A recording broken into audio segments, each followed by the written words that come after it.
బాధపడ్డా కుంగిపోను అంటున్న ఎన్టీఆర్ ఇప్పుడు ఫుల్ జోష్లో ఉన్న స్టార్ హీరో. కమర్షియల్ సినిమాలతో స్టార్గా ఎదిగి ఆ తర్వాత వాటితోటే విపరీతమైన ఫ్లాప్స్ ఎదుర్కోవాల్సి వచ్చింది. ఆ తర్వాత యంగ్ టైగర్ తన కెరియర్ను మలుచుకున్న తీరు అద్భుతమని చెప్పాలి. టెంపర్ మూవీ నుంచి స్టార్ట్ చేసి విభిన్నమైన సినిమాలతో సూపర్ హిట్ బ్లాక్ బాస్టర్స్ కొట్టేశాడు.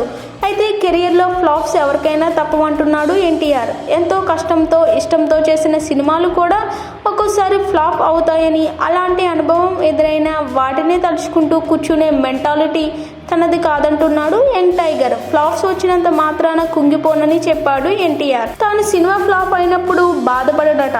అయితే దాన్ని ఆలోచించుకుంటూ నిద్రపాటు చేసుకోవడం లాంటివి చేయను అని చెప్తున్నాడు. వీలైనంత త్వరగా దాన్ని మర్చిపోయి నెక్స్ట్ ప్రాజెక్ట్ మీద మరింత బాగా చేసేందుకు ట్రై చేస్తాడట. ఇప్పటి వరకు కమర్షియల్ మూవీస్ కి ప్రాధాన్యత ఇచ్చినా ఫ్యూచర్ లో మాత్రం డిఫరెంట్ క్యారెక్టర్ జోనర్ లో ఇంపార్టెన్స్ ఇస్తానంటున్నాడు ఎన్టీఆర్. శాతకర్ణికి ఊహించని షాక్.